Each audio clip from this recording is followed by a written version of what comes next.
Гледате политиканти. Гледате политиканти со мене Сашо Радовски. И со мене Боријан Јовановски. Така е, Боријан. Твоја е честа да го представиш денешниот гост. Гостин е министерката за одбрана Славјанка Петровска. Добар ден. Добар ден, министерке. Така се погоди да е 8 март. Не дека ве викаме затоа што е 8 март. Да. Туку едноставно така се погоди, но многу ни е драго. Што е, макар и таа символика на извесен начин, која можеби не е неважна символика и ја исполнува.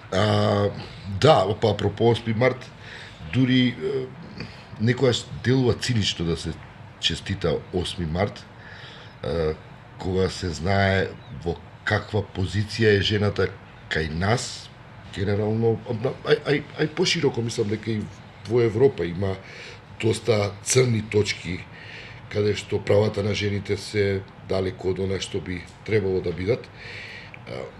И некако вие сте на вистинското место, кога кажам, да кажете како е да се биде жена во Македонија со оглед на бројни навреди кои ги претрпевте, а кои беа благоречено невкусни.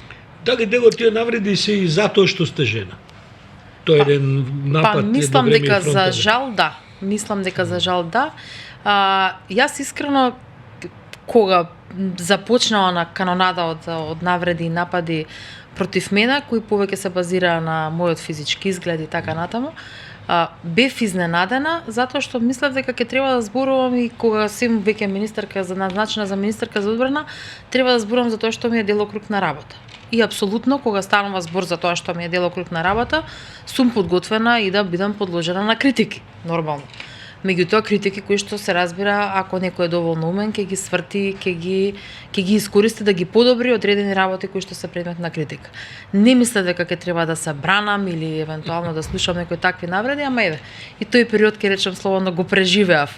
Условно кажано, не беше лесно, не беше едноставно, иако денеска се... Добро, не сте и првата министерка, имаш и пред вас министерка. Апсолутно, да, и веројатно тоа некако можеби го избалансира ударот, ќе кажам, ајде, на некој начин, ама ме радува што па од друга страна, баш тогаш кога бев најмногу изложена на напади кои не беа поврзани со мојата работа, туку со некои споредни работи, тогаш па жените во нашата држава, вклучително и разни организации, па и поранешната министерка, излегоа, не би рекла во моја одбрана, меѓутоа едноставно излегоа и го кренаа својот глас дека едноставно овие ваков тип на напади треба да престанат, дајте луѓе да работиме тоа што треба да го сработиме, и тоа ми дава за право да кажам дека можеби некогаш се избегнува честитањето на овој ден, ама ако ќе видите суштината зошто овој ден се одбележува, тогаш апсолутно припаѓам на оние кои што со гордост кажувам дека го прославувам 8 март како Ден на жената, заради,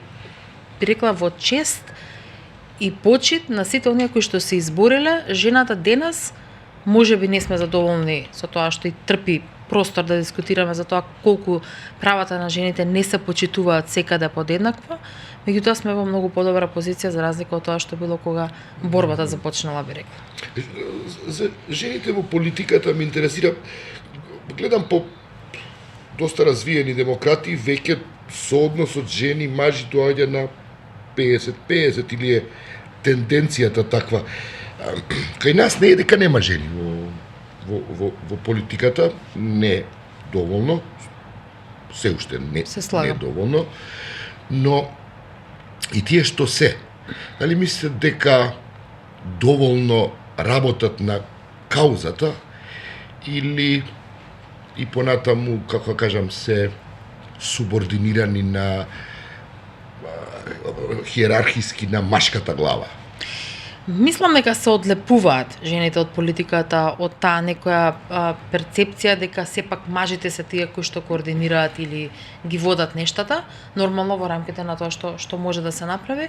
Многу од граѓанските организации, здруженија или било каков друг на фондации го гледаат тој момент и мислам дека самите тие и не мотивираат како жени политичарки, меѓутоа и го мотивираат општеството дека треба да излеземе, би рекла, од таа некоја затворена рамка и малку да бидеме похрабри во предводењето на нештата. Како ви е статусот во македонската армија, бидејќи тоа структура во униформи, таа по дефиниција е, ајде да кажам многу условно, би требало да е поконзервативна, по маскулинити ориентирана и така натаму. Имате проблем на тој ниво? Не, председателот аџутантка има сега. Да, за прв пат. Мислам, претпоставам никој отворено вие не ви го кажете, но чувствувате ли некаков рефлекс и затоа што сте жена кај колегите ваши во униформи? Јас веројатно предноста што пред мене имаш исто така жена министерка Радмила, претпоставам дека го избалансира тој дел, така што го порбила снегот малку. Апсолутно, да, и она беше поприлично повеќе години од мене, така да веројатно првите години претпоставам дека и незе не е било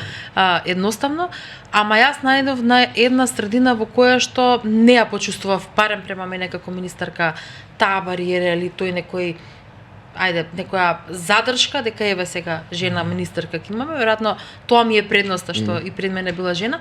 Кога ги правам оние посети, работни посети, кога ги имам по единиците, се случува дел од командантите на водови и така натаму да бидат жени, и тоа се многу успешни и добри позитивни примери.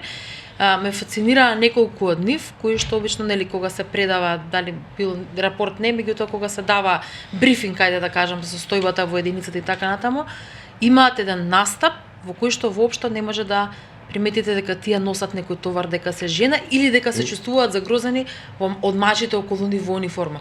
Навистина постапуваат и се однесуваат со авторитет. И тоа искрено ме радува. Пред да ве украде Сашо на војниве теми на ме интересираше кога ќе биде првата жена генерал. Да. Тоа ме интересира. Оти убаво е на водови што командуваат, ама кога ќе биде првата со генералски чин? Јас го направив првиот чекор и минатата година поставив жена началник на секција во рамките на генералштабот, нека позиција која што и до тогаш, иако е полковничка, меѓутоа не беше назначена жена, и сум силен поддржувач не само заради тоа што жена треба да биде генерал, туку затоа што во армијата после овие 2 години поминати тврдам дека има жени кои што заслужуваат да бидат генерали. Ќе се вратам дури во некое време и началници на генералштабот на армијата. Ќе се вратам на женската кауза и жените во политиката. Дали во оној период кога бевте изложени на навреди, дали да пример вашите колешки, пратенички од другите политички, опозицијските партии од каде што доаѓаа нападите, дали изразија солидарност со вас? Бидејќи, знаете како, идеологија секоја брани својата партија, но ова е една цивилизацијска вредност која во мојата представа за тоа како би требало да изгледаат работите, би требало да се жените бидат солидарни. Се сложувам и се сложувам дека кога збориме на оваа тема не треба да ги гледаме партиските разлики, идеолошки и така натаму. Имаше жени од пратенички од опозицијската партија и од македонскиот и од албанскиот блок, кои што дел од нив дури ми се јавија, би рекла, или ми пратија пораки на поддршка. Нема да ги именувам за да не им направам проблем во нивните партии. Меѓутоа апсолутно да, имаше, не беа многу, меѓутоа неколку од нив ми се јавија, дури ми се јавија и со поддршка, и знам дека било дискутирано и внатре во партијата дека партијата треба да се огради од таквиот вид на напади, но не навлегувам. Секоја политичка партија на крајот на краштата си има своја политика, ама ме радува. И тоа е доказ дека апсолутно сме свесни за... Уште ќе беше побаво и дебата јавно да се поведеше за тоа, секако покорисна дебата отколку милион други дебати. Само навистина бев љубопитен ова да го Па дури кога имавме оние обвинувања, ги знае јавност, иако не ќе се навратам, ама ќе го споменам како случај дека крија мивото, ако се сеќавате и така натаму. Дури и тогаш, затоа што со некој од колешките од опозицијската ВМРО ДПМН се познавам и приватно од претходно, и тие ги знаеа сите случувања во мојот живот и така натаму, и во тој случај излегоа, како да кажам, не јавно се разбира, меѓутоа во поддршка и ми испратија пораки на поддршка дека едноставно на некој начин, ајде условно речено, сооградуваат од сето тоа. Министерке, сега ме прашува оно што вие не само делокругот на работа, тука како човек кој што во македонската политика е навистина на линија на фронтот кога се во прашање не само интересите на НАТО како воена алијанса, туку и вредностите на НАТО кога се во прашање. Да ве прашам, што ви е искуството? Бидејќи не сум сигурен дека добар дел од јавноста во Македонија разбира што е тоа да се биде членка на НАТО. Некако овдека луѓето онако добро безбедни сме. Па што? А сега дај да видиме кај има ли пари у тоа НАТО за нас. Има друго. Мислам, ја чувствувате ли таа клима? Да, членки на НАТО сме добро, да и што ако сме членки на... Знаете како јас, можеби за некој ќе бидам и досадна како тоа го објаснувам едноставно. Велам вака. Ако во 2022 кога започна руската инвазија врз Украина, стигнуваа многу прашања во Министерство за одбрана и со право. Дали сме безбедни, кои ќе бидат последиците од сево ова и така натаму. По дел од прашањата кои беа поставувани од некои медиуми, сватев дека не ја знаат позицијата на Република Северна Македонија како членка на алијансата. Не ја сваќаат значењето и важност. Ама без оглед на се, мене како министерка за одбрана, верувајте ми беше лесно да го дадам одговорот. И да кажам дека да, безбедни сме, ние сме дел од колективниот систем на безбедност на алијансата и дека оние делови од одбраната кои не се комплетирани за да функционира целиот систем на одбрана, не стравувајте, сојузниците се тука да излезат во пресрет. Како на пример авиацијата. Како на пример тоа. И признавам дека мене ми беше лесно да го дадам тој одговор, иако не беше воопшто пријатно во услови кога на европското се случува војна, конвенционална војна, да одговарате на такви прашања. Нели, никој не може да ви гарантира, без оглед на сите безбедносни проценки кои ги имаме, информации и така натаму, никој не може да гарантира што ќе се случи, исто како што беше инцидентот при посетата на грчкиот премиер со Зеленски заедно. Така? Во Одеса. Апсолутно. Ако не бевме членка на НАТО, не јас, кој да беше министер за одбрана, верувајте дека немаше да ја даде прво таа изјава, прво да почнеме од изјавата. Второ, безбедносните проценки кои ги добиваме, и можеби сега на некој ќе му изгледа како на филм, меѓутоа така функционира Министерството и безбедносниот сектор во државата и одбранбениот, безбедносните проценки кои ги добиваме, информации од партнерски разузнавачки служби, домашни и така натаму, секој ден, би рекла, се основата на кој што ги даваме изјавите. Ако јас имам индикација дека може да има некакво нарушување, тогаш не можам да дадам изјава комотна во која што на јавноста нема ни да идна на говестам дека може би нешто да се случи. Да не бевме членка на НАТО, никој министер немаше да може да даде таква изјава. Ај обичните граѓани, ај медиумите, може не знаат. Дали така наречената бизнис елита е свесна за придобивката што сме членка на НАТО?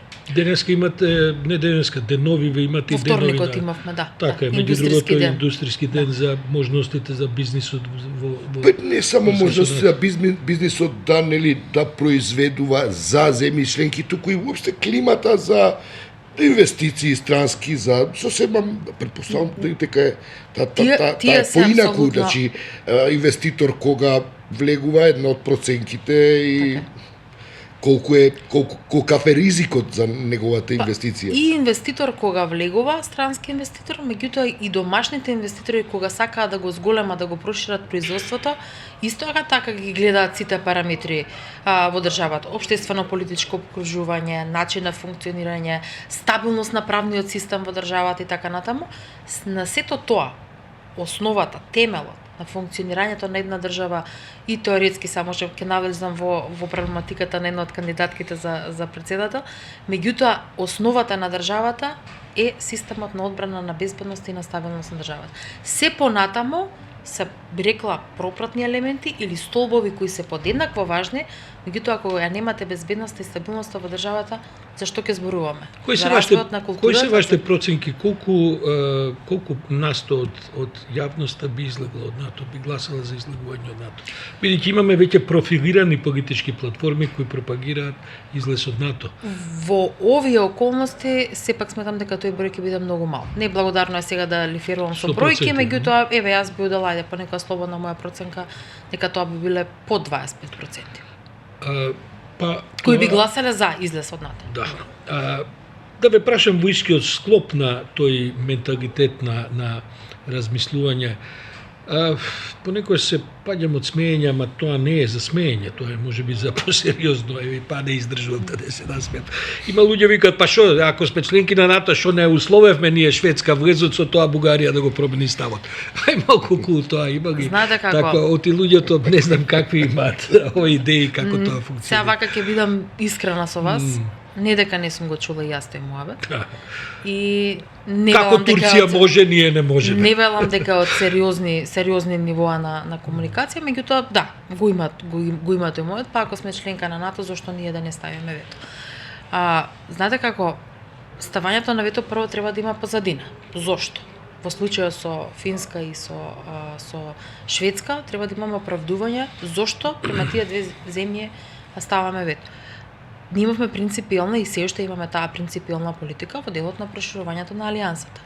Второ, сите наши говори, политички пораки кои што ги праќавме, и јас како министарка, министерот за надворешни, председателот, премиерот, па и сите ние велевме дека кога зборевме на тема состојбата и во Украина, како тоа би се рефлектирало на регионот, сите ние велевме ја потенциравме придобивката од тоа алијансата да се зголеми.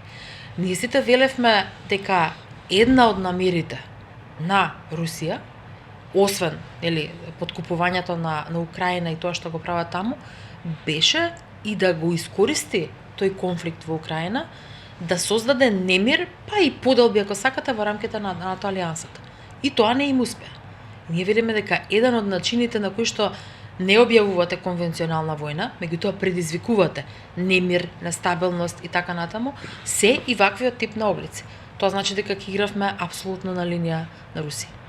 Да ве прашам, како функционира тоа НАТО? Гледам, например, околу позициите на земите внатре во НАТО. Гледам, например, Орбан, Унгарија е доста гласна во Европската Унија. Малку па некоја блокада.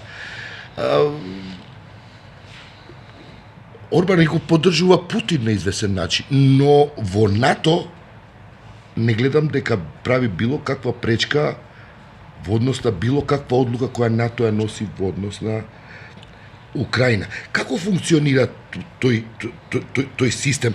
Баш заради ова, гледам, не баш така слободно може земја членка да се однесува, како што е тоа, например, во Европската Унија, каде што има секојдневно пазарење, најби ти оваа земја, дај нати, ја ќе ти гласам за ова, ти за она и така натаму. Па ако смеам да додадам, дури Турција плати висока политичка, а и економска цена за тоа што го прави со Шведска и со Финска, што овдека не знам дали е предмет на големи анализи. Секое однесување и секоја одлука, па и изјава, особено кога сте дел од раководството, би рекла, во државата, па можеби и од опозицијата, ако стремите да бидете власт, си има своја цена.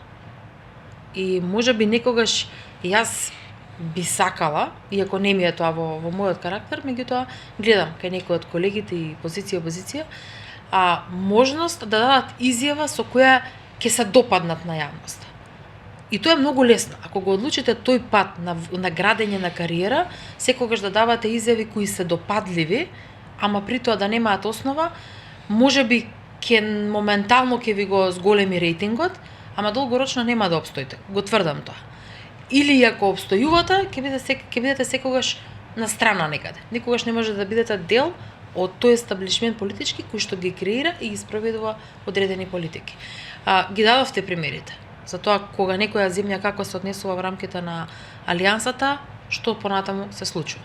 Така што кога зборуваме за тоа дали ние да удариме условно на маса, како што некои велат, тогаш што ќе биде ефектот од тоа.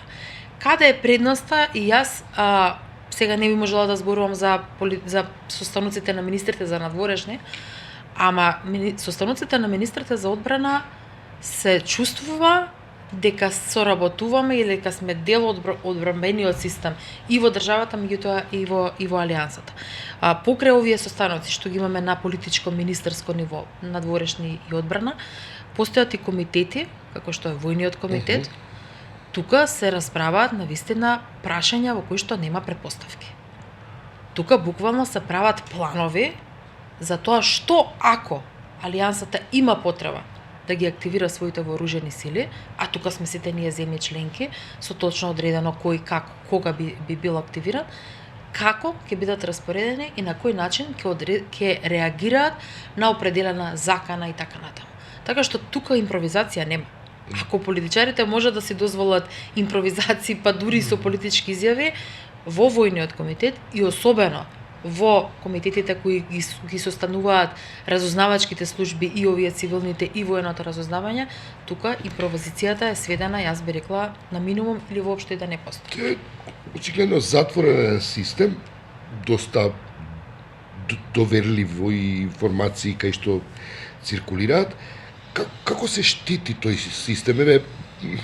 Кај нас беа едно време актуелни овие НАТО... Се штити на начин што не вртиш од хотел телефон како германскиот генерал, кој што дискутира деликатни теми. До кај стасавме ние околу тоа, колку луѓе и успеа да го добијат тој сертификат, да пристапат на тие различни нивоа на доверливост кои постојат во НАТО? Се зголемува бројот на сертифицирани со НАТО сертификати, а го зголемивме бројот на тимови во военото разузнавање, зборувам за овој дел кој што се однесува на Министерството за одбрана и на армијата.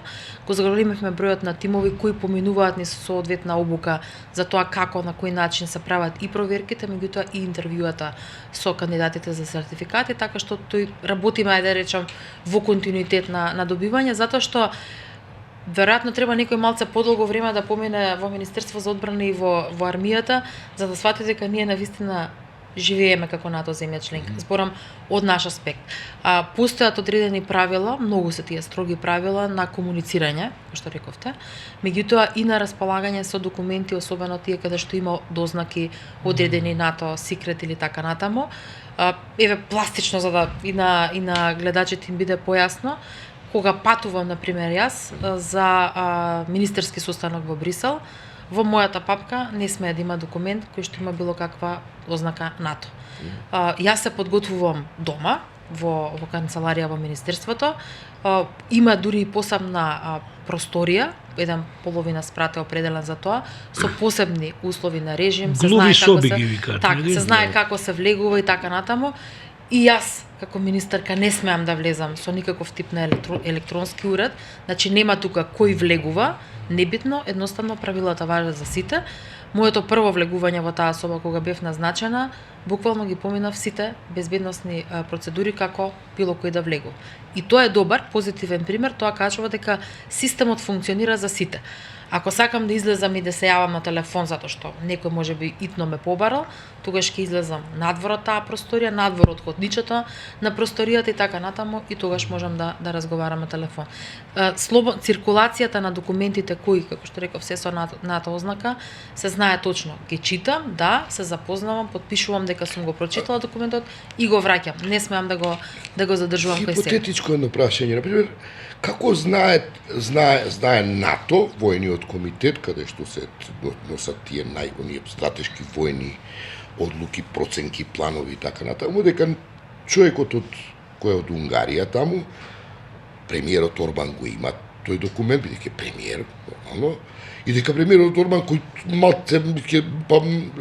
малце ќе се види со Путин, дека не го информира Путин за тоа. Затоа што не сите имаме пристап до сите документи.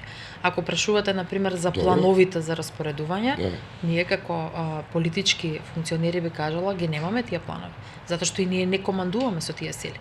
Ние ја носиме политичката одлука врз основа на тоа што САКЮР ќе не избрифира и така натаму. Кај нас има војно лице?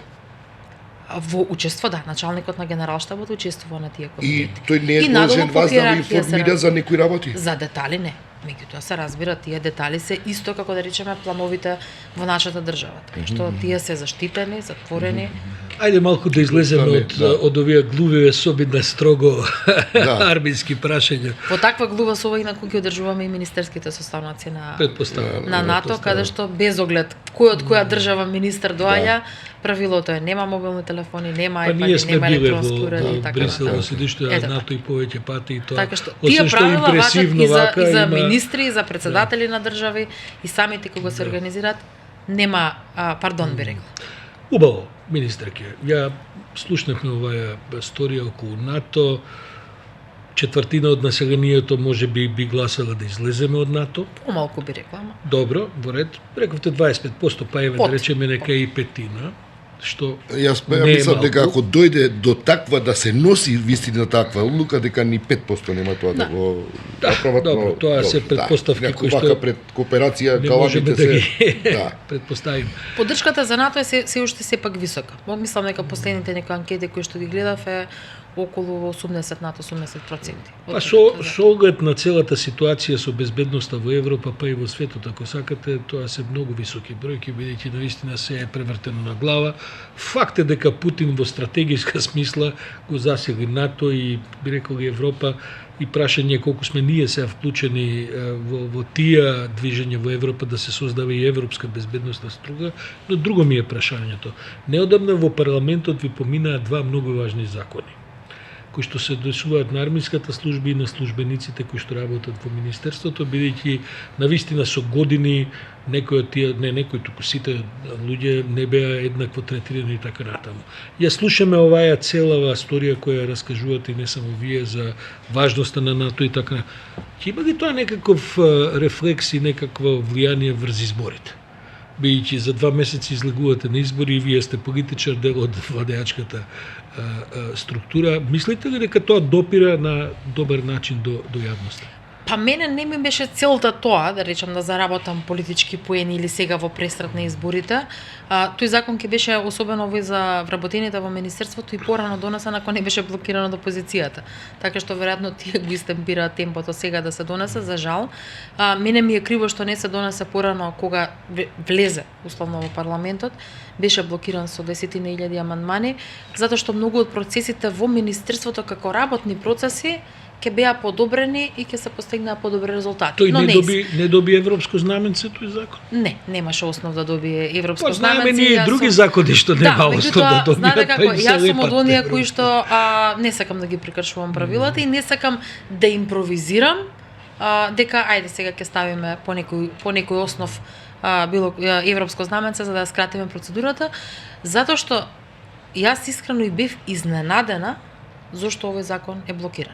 Затоа што целиот тој процес и на пишување на законот кој што беше напишан, јас кога дојдов 2022 година, веќе имаше еден драфт на закон, меѓутоа отворивме дебати, серија и така натаму и со експертската јавност, со граѓанските организации, стварно сакавме да го подобриме текстот на законот и јас не гледав во одредбите од тој закон никаква можност дали било за злоупотреба, дали од моја страна или од некој друг и така натаму, едноставно навистина системски закон кој, како што реков, ќе ги подобри процесите во министерството и во секторот одбрана генерално, меѓутоа од друга страна апсолутно да, ќе им даде и мотивација на вработените и за нивно побрзо напредување во системот на кариерата, вработување на критични специјалности. Ние постојано ќе слушнете дека како се жалиме, па не само ние и приватниот сектор, недостаток на информатичари и така натаму. Законот ги предвидуваше сите тие опции. Не верував дека еден таков закон може да биде блокиран од политички причини, особено што јас и неформално се разбира, го дадов текстот на законот во опозицијската ВМРО-ДПМН, реков дека сум отворена за соработка, настрана од камери и така натаму, нема потреба од популизам да речам во тој дел, дека сум отворена за соработка и навистина ако имаат конструктивни амандмани, сакаат во формална смисла нека ги поднесат, сакаат да ги инкорпорираме пред официјално да го пуштиме законот, дека јас сум подготвена да ги прифатам тие кои што се издржани, кои што навистина ќе го подобрат текстот на законот. Бев изненадана и разочарана од блокирањето на законот, меѓутоа не се. На крајот повторно поминаа неколку месеци, опозицијата даде некои предлози за подобрување на текстот на законот, тие кои што како што ветив и претходно беа издржани, беа прифатени на комисиска расправа и се дел од законот. И јас очекувам политички сега, ако ме прашате, во пресрет на изборите, јас очекувам дека граѓаните, дали било тоа вработените во секторот одбрана и Министерството и армијата или во други институции и генерално граѓаните, дека на овие избори ќе го препознаат тоа што изминатиот период е направено. И не за џабе кажав дека одбраната на една држава е столбот на државата, еден од столбовите, битниот столб во државата, се понатамо се надоградува. Ако ние велиме дека сме се интегрирале во алијансата, воена интеграција сме направиле најбрзо. И тоа е за секоја чест и за секоја поздравување. Ако ние велиме, тоа ме слушате постојано кога зборувам, кога давам и брифинзи за состојбите во армијата, кажувам колку многу инвестираме во одбраната. И со право инвестираме, затоа што со години не се инвестирало и се подпирало на тоа нешто што сме го имале од претходно. Инвестирањето во човечкиот капитал е подеднакво важно ако сакате системот да функционира. Се вратам на безбедноста. Во минатото издание на подкастот разговаравме за Русија беше доскоро непријателски чин или загрозување на нивните интереси и безбедноста доколку се зачлениме во НАТО. И тука има доста јасен став. И не поздравија после зачленување. Така е, да, не поздравија. Не сметаат како цел. Како цел. Сега отидоа степен погоре, па и амбасадорот на Руската Федерација во Подгорица, не знам зашто, како е избраа местото, но многу јасно кажа дека и зачленувањето во Европската Унија станува за нив непријателски акт. Кај нас тоа помина без никаква реакција, иако до сега, барем, интеграцијата во Европската Унија не се сметаше како безбедносно прашање. Но русите и тоа прашање го класифицираа во тој сет на проблеми. Кој е вашиот коментар, која е вашата реакција? Дали тоа значи дека туркањето на оваа агенда европска е практично ќе треба стагнира ако е тоа така? Не, напротив, треба да се интензивира, според мене. Јас сум препознаена во јавноста како човек кој што има поприлично тврди ставови во однос на Русија и не го кажувам ова како, не знам, мој наратив против Русија, туку против режимот и политиките на Русија, значи не како држава и како народ, него против режимот и политиките кои се спроведуваат, вклучително и мешањето во суверените работи на секоја држава и па и на нашата држава. Иако сме членка на Алијансата, иако и јасни се нашите определби, за моите определби зборувам јавно и тврдам дека се тоа определби. НАТО Алијансата е веќе сме дел од тоа, за Европската Унија апсолутно сметам дека тоа е следниот клучен стратешки проект за државата и за граѓаните. Ако сакаме да зборуваме, особено кога зборуваме за интеграцијата во Европската Унија, сите теми кои што секојдневно не мачат. Сакате да зборуваме за здравство, сакате да зборуваме за криминал и корупција борба, кое што апсолутно е нешто што секој ден ќе видите некој да зборува на таа тема од различен ангол, меѓутоа се зборува. Сакате да зборуваме за образование, одлив на млади и така натаму, тоа се теми кои припаѓаат во Европската Унија. И мојот пристап е многу, јас го ценам дека е прагматичен. Јас велам дека што побрзо ги надминеме политичките препреки, толку побрзо ќе зборуваме за сите овие реални работи. Јасно е и од изјавите на амбасадорот од Подгорица, меѓутоа и од претходни други изјави и действија дека за Русија не е интерес нити Република Северна Македонија, а богами нити земјите од регионот да се интегрираат во Европската Унија. Што значи тоа во акција? Ако за НАТО некој од земјиве се разликуваме. Речеме, ние сме членка, Косово вели дека сака да биде членка, ке Србија тие се уште воено неутрални, во Босна и Херцеговина ситуацијата каква што е, но на темата на Европска Унија нема никој задршка, барем официјално. Европската Унија е точката која што јас би рекла дека е сврзната точка за соработка помеѓу овие земји. Се додека процесот на европска интеграција е жив процес, се вложуваме, владите, општествата, затоа што процесот на интеграција не е прашање нити на една влада, нити на еден министер, нити на еден мандат од една влада. Како на ја читате општеството, таа на изјава? општеството. Зошто кој е намерата сега, токму сега? Како ја контекстуализирате изјавата? Веројатно е дел, ние со НАТО речник би рекле, обид за одвраќање од идејата да ја продолжиме европската интеграција на земјите од регионот. За мене успех е Република Северна Македонија да се интегрира во Европската унија, дефинитивно, и тоа е мој сон, меѓутоа уште поголем успех е да се интегрираат земјите од регионот. Тогаш мислам дека целта е постигната на сите нас. Затоа што тоа што се случува во околината, може би некогаш директно нема влијание, но индиректно има влијание на состојбите во општеството. Ние сме овдека на Балканот исповрзани меѓу себе. По било какви основи. Блискост, соработка, економска, политичка и така натаму, семејни односи и така натаму. Влијанијата во земјите, случувањата, влијаат едни кај други.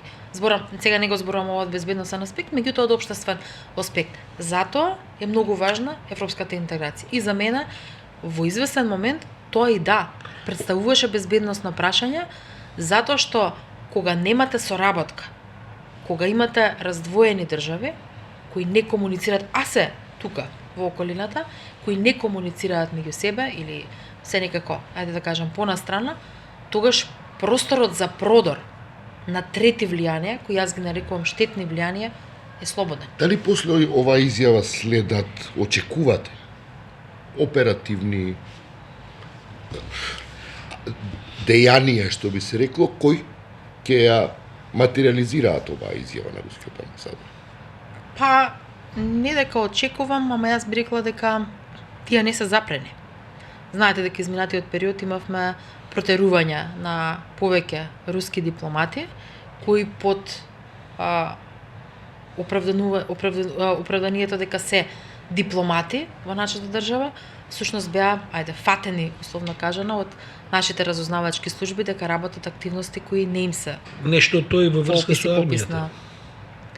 Во армијата, веројатно системот е малку по, како да кажам, цврст, и така да не дозволуваме да има и многу поголем продор, него многу побрзо реагираме. Знаете како во разузнавањето, ова ми е едно искуство од Ти МВР. претпоставувам ви од МВР доаѓате, Да, тоа сакам да кажам, не ви се овие теми. некогаш свесно службите допуштаат, контролирано се разбира, допуштаат одредени, дали би било тоа информации или луѓе, да продолжат со своите активности, но контролирано. Сме гледале филмови, Апсолутно. министерке. Тоа е реалност. Тоа е Се реалност. разбира, така има што... и дупли играчи, има и Затоа тродупли играчи. може би некогаш ни е тешко да одговараме на некои прашања, меѓутоа, па дури да се правиме дека не сме информирани за нешто.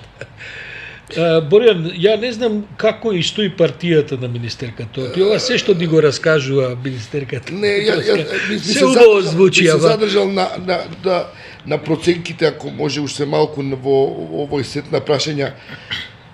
Кој се што се случува со Украина? Како ќе се одвива таа работа? Дали се знае како Русија ќе делува, особено во регионот? Кои се перспективите за безбедноста генерално? Русија ќе продолжи со хибридните дејствија и со обидите не само во Република Северна Македонија, меѓутоа и во земјите во околината, да ги поткопа институциите и да покаже дека во одредени ситуации институциите се неспособни, а тоа да го поврзе со членството, особено на државите кои се членки на Алијансата, со неспособност да се справиме со одредени предизвици. И тука апсолутно институциите, системите на заштита, зборам, и разузнавање и така натаму, треба по мене да бидат и секренати на некој начин на повисок аларм, за да не допуштат такви штетни влијанија и однесувања. И ова кога го велам штетни влијанија и однесувања, не мислам на некакви реални диверзии правење, меѓутоа да, на поткопување на системот, и мислам дека ќе продолжат. Мислам дека и во периодов, ова е моја слободна проценка, меѓутоа мислам дека во периодов, особено на избори, сега кај нас тлото е погодно за таков тип на действувања, кои што ќе допринесат, се разбира, и за исходот на изборите, да биде така како што сака да биде Русија, односно да бидат остварени нејзините цели. спречување на европската агенда. Апсолутно да. И ќе успеат ли во тие напори? Оти, кога ги гледаме анкетиве, бранот на спречување на европската агенда, иако, да бидам искрен, може би многу се ретки македонски политичари и политичарки кои би рекла не сме за Европска унија. Сите се колнат во Европска унија. Да, ама за мене правилото важи овдека, особено на овој простор, и во Македонија и во регионот. Не многу ме слушајте што зборувам како политичар, повеќе гледате ме што правам. Така ќе видите дали на вистина моите изјави се дел од реалноста или тоа што го работам на терен или во институциите се едно, дека оди во прилог на мојата заложба за европска интеграција или не. Ако јас сега зборував поприлично долго зошто верувам вистински во европската интеграција на државата и зошто ја сметам за втор клучен, сериозен проект за нашата држава, ама ако гледате дека одредени процеси во Министерството не се спроведуваат согласно таа EU агенда, тогаш ќе сватите дека моите зборови се само зборови. Така што многу е лесно во Македонија да се направи разлика помеѓу тоа кој навистина сака државата да биде интегрирана во Европската унија и да го продолжи процесот на европска интеграција, а кој само ја користи Европската унија како дел од политичка платформа, меѓутоа само на хартија. Дете и обратно се ВМРО велат и Европската унија, ако наистина сака да се проширува, дека треба да покаже некаков гест и да Бугарија ја малку притисне за да овозможни ВМРО ДПМН има една навика, јас ќе кажам, дека постојано треба да бидат жртви или да се обидат да ја представат државава дека е жртва неком. Ништо не е лесно. Ниедна политичка одлука во оваа држава за овие 32 години, особено крупните, не биле лесни да се постигнат. Не беше лесно ни седнувањето, иако јас бев тогаш ги помлада, ама не беше лесно седнувањето на масата и потпишувањето на рамковниот договор. Може некој да рече дека тој бил лесен чекор? Апсолутно не. Ама тој чекор бил пресуден за оваа држава денеска да функционира. Можеме и да замеруваме на политичко ниво, на партиско ниво, но нам државата не функционира со сите граѓани во оваа држава. Не било лесно да се донесе нити одлуката за потпишувањето на Преспанскиот договор. Меѓутоа во даден момент, оние долги политички говори дека да, ние сакаме да постигнеме, ние си ја сакаме држава, знаете како, сите си ја сакаме државата. И граѓаните што ги нема на телевизија секој ден, си ја сакаат државата. Ама мојата задача е да носам одлуки, а не само да ви кажувам дека си ја сакам државата. Тој процес, само, односно однесување, си ја сакам државата, а не правам ништо, тоа е нешто кое што само надолговлекува. ВМРО ДПМН имаше исклучително добри шанси да коригира се што претходно било сгрешено. Пак ќе кажам, јас бев уште помнада кога се самостојувавме, ама јас ги памтам изјавите политички и концепцијски на ВМРО ДПМН дека ќе го вратат знамето, дека ова знаме не е наше, сегашното државно знаме, дојдоа на власт неколку пати, 11 години беа во континуитет од 2006 до 2015, односно 16 година, 17 најточно, направија иницијатива за промена на државното знаме? Не. Направија било што, знаете како, кој ги воведе, ајде сега да фатиме и потешки теми, хачките случаи, со автентично толкување на закон, кој го направи тоа? Не го направи СДСМ. ВМРО ДПМН, од кое што и не е тоа некое си ВМРО ДПМН. Истите тие се денеска во исто во ВМРО ДПМН. Ако е Груевски тука, они се тука. Не е тука, они се тука. Останатите. Сега, зошто од денешка сето тоа треба да го заборавиме? Ги давам овие примери за да покажам дека едно зборува ВМРО ДПМН и го крева наративот на национализам и колку си ја сакаа државата кога се во опозиција, кога ќе дојдат на власт. Сосема се менува политиката. Што е право, не го сменија ставот околу овие што упадна у собранието. Тие се сите осудени, лежат затвори и така натаму. ВМРО ДПМН ќе ги слави и ќе продолжи да ги слави како да се херои. Може би ќе им дадат и некакви плакети за, не знам, за голем демократски успех и така натаму. Така што не сум сигурен дека ова што вие го говорите ја исцрпува темата за тоа каде се спремни луѓето да отидат и во радикални варијанти за да променат одредени работи. Така што сите ние знаеме дека ја мислам дека ни во ВМРО нема очекување дека Преспанскиот договор ќе се поништи. Па нема затоа што Мицковски прифати на собир на ИПП да биде најавен како лидер од Северна Македонија. Тоа е пред неколку дена сакате. Пред 2 дена. Ако не можете да се изборите во сопствениот клуб на партии, помеѓу вашите сестрински партии, тогаш како ветувате во државата дека ќе се изборите кога ќе дојдете на власт? Имаше таму и неколку луѓе кои што го спомнуваа како Македонија, представник од Македонија. Не само официјалните и во програмата официјална и во официјалната комуникација се користи Република Северна Македонија. Ако сакате да ја покажете својата сила, дека ќе ги исправите нештата, почнете од ИПП. Коригирате таму. Да видиме дека таму ве прифаќаат како ваков. Инаку во неформални комуникации се случува многу често некогаш да се искористи, па дури јас кога сум присуствувала на меѓународни форуми, да биде кажано Македонија. Не е тоа, меѓутоа во официјалната комуникација се знае како. Да прашам, Преспанскиот договор беше некако директно поврзан со членството во НАТО, мислам. Најдиректно, да. Предпоставка. Христијан Мицковски станува премиер, првата изјава века Република Македонија, министрите викаат Република Македонија. Што случува во НАТО? Во тој случај, НАТО не може да исклучи нас сега. Од членство? Да. Не може да не исклучи од членство, меѓутоа, знаете како и во рамките на Алијансата се носат многу поединечни одлуки, кои што, ако целта е сега да се направи, како што реков преска, да се игра на линијата на Русија, тогаш може да се направат пореметувања во функционирањето. Каде ќе се користи Република Македонија? Ќе го вратат старото име, ќе го променат уставот со 2/3, така треба, затоа што уставот променат политичката практика. Реториката Република Македонија. Каде ќе ја променат? Официјалните изјави Република Македонија. Па и сега ја користат од Република Македонија. Не, од позиција на опозиција.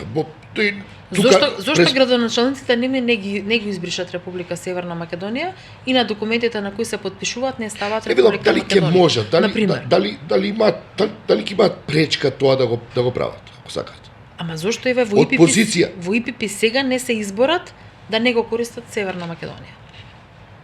Тоа не е организација меѓународна во која што користат при нивните излагања не велат Република Северна Македонија. Ама зошто на пример не ги условат во ИПП и ако сакате да дојдеме на собирот, ве молам, не смеете да го користите затоа што ние сме против ова.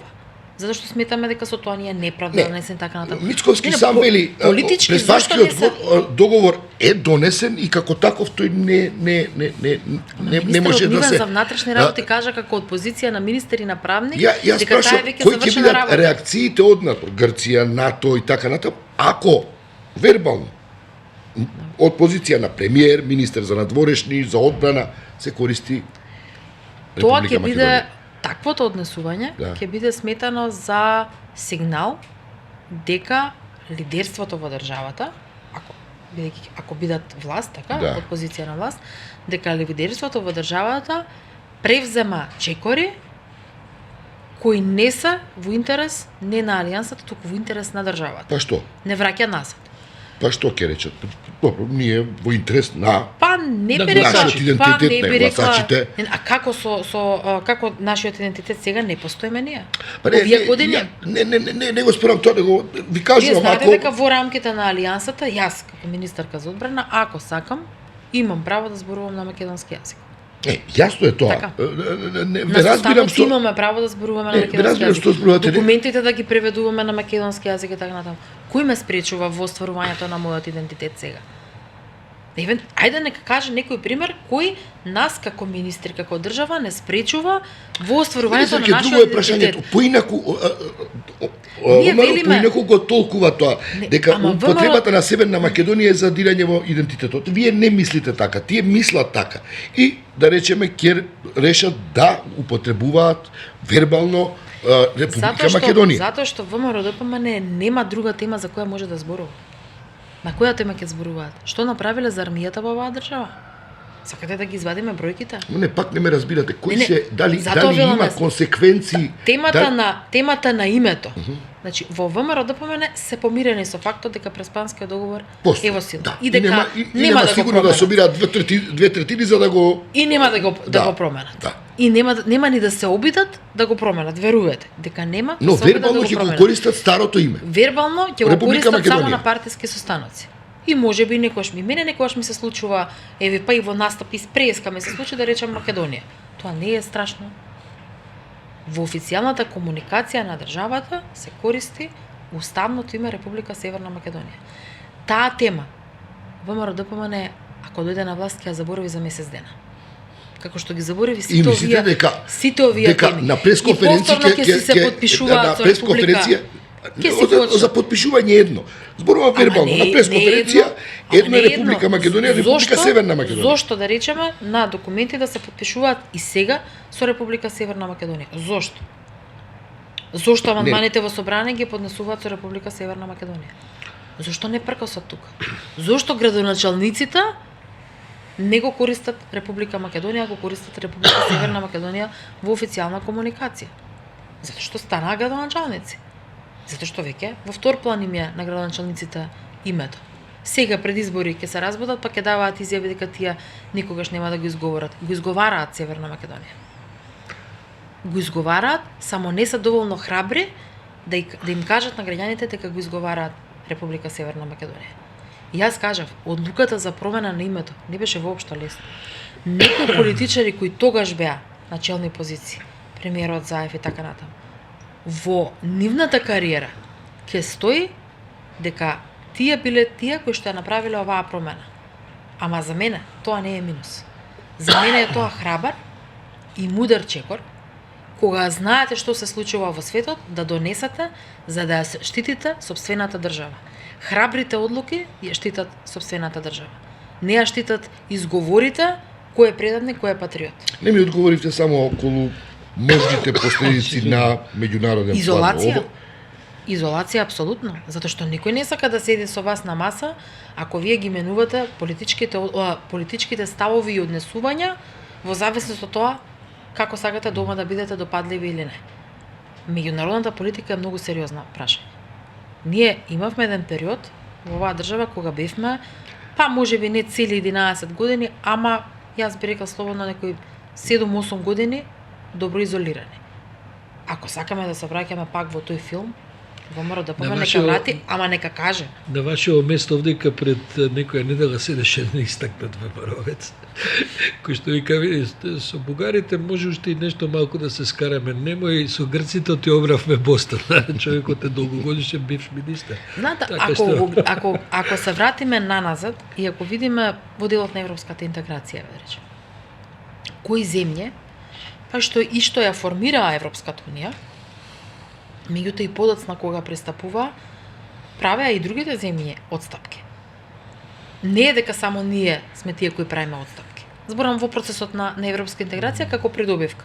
И на крајот на криштата, европската интеграција е еден од столбовите, од темелите на интеграцијата е да се гарантира дека земјите комуницираат меѓу себе, дека се разбираат, дека имаме разбирање едни за други. Ако ние стоиме цврсто рововски закопано во сопствените позиции, како ќе покажеме дека ние сме дел од мултикултурализмот во Европската унија? Да привршуваме, што ви е планот?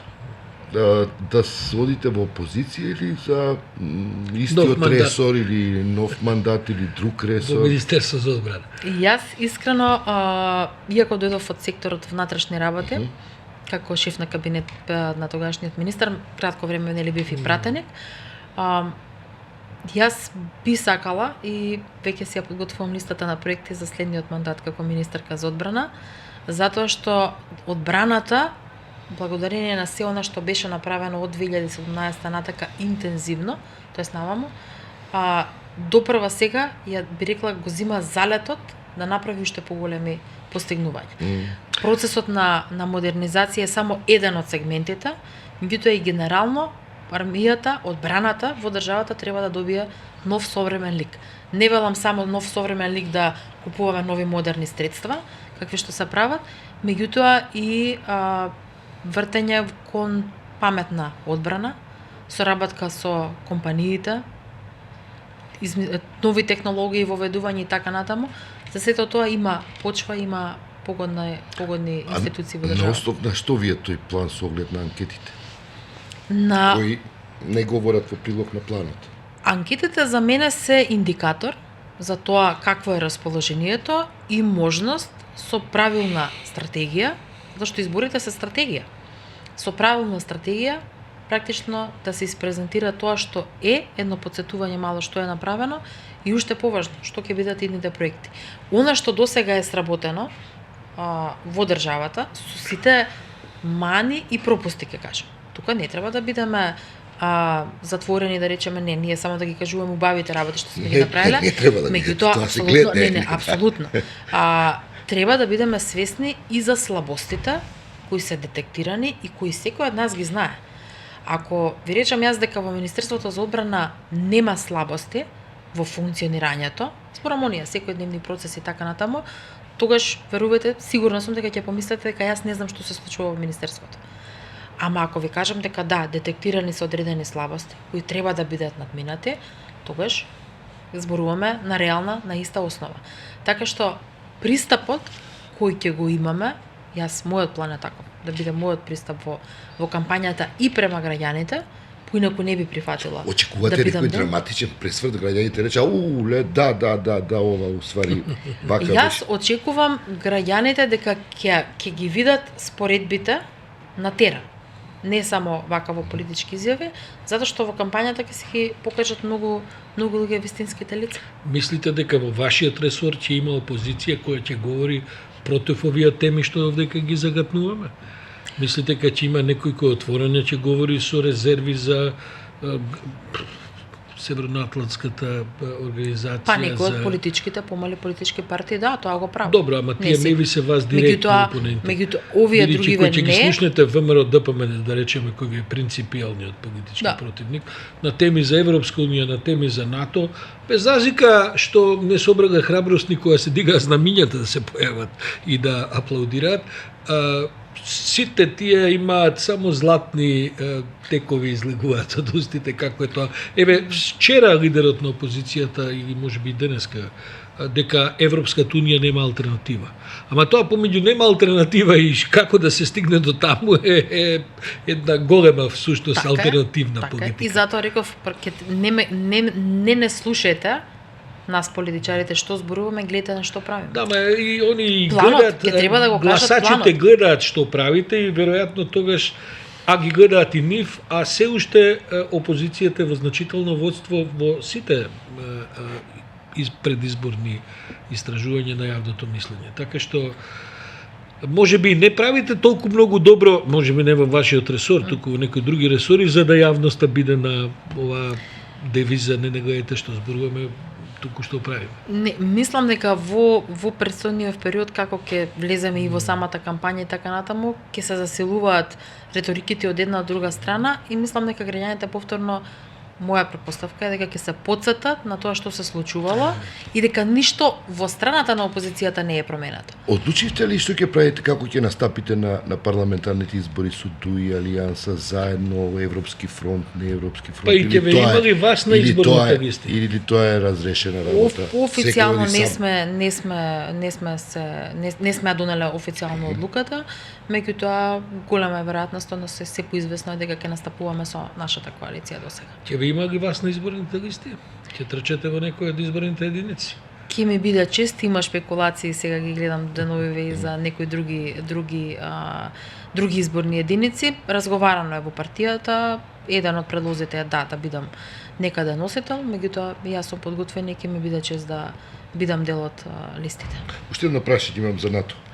За кого гласаме ние, за Руте или ќе се приклучиме на оваа источноевропската група на понови земји членки предводена од балтиците кои велат доста веќе од старите земји членки само вие се менувате на главните функции во Европската унија и во НАТО, треба и нас да ни се даде можност. Така тук гледам таа поделеност веќе почнува да, односно станува доста. Предноста во НАТО е што секогаш имало дебата. Имало дебати на претходните самити, во престрак на самитите се разбира подготовките и така натаму. Меѓутоа на крајот одлуките ги донесуваме едногласно и усогласени. Така што немаме изградено став, ова не е прашање само наречеме на моја лично гледање. Една од причините заради подобра координација и формирање на ставови беше и формирањето на Советот за координација на обврските од НАТО членството, така што очекувам да дискутираме заедно и со министерот се разбира за надворешни, меѓутоа председателот на владата околу оваа позиција и убедена сум дека ќе изградиме добар став. Ако не па идната влада ќе го решава прашањето. Не, треба да се донесе до самитот во Вашингтон, кој е во јули. После, да, знам, ама тоа е после изборите во мајка и не знам, ама претходно мислам дека тие работи веќе се драма ќе се расчисти. И па добро, министер, ќе ви благодарам. Ви благодарам на разговорот. Не успеавте да ме налутите, министер, некако, како да кажам. Сега. Немав ни таква намера. Па ние имавме намера малку да бидат, ама еве не успеваме. Само ќе ви извадат од так повторно опозицијата, бидејќи мислам дека ако да се појавите на изборните листи, ќе бидете мета и на некои добро познати напади кои што ги коментиравме на почетокот од овој разговор. И сега на крајот среќен празник со желба позицијата на жените да биде се подобра и да имаме некоја и наредна влада каде што 50-50 ќе биде. Фала многу за честитките и веројатно опозицијата ако реши да пак со некоја иста или слична реторика, претпоставам ќе треба да бидат спремни за пожесток. Овој пат пожесток одговор од моја страна. Ви благодариме за Благодарам и на вас. Тоа беше се. Благодариме за вниманието. Се гледаме од понеделник повторно.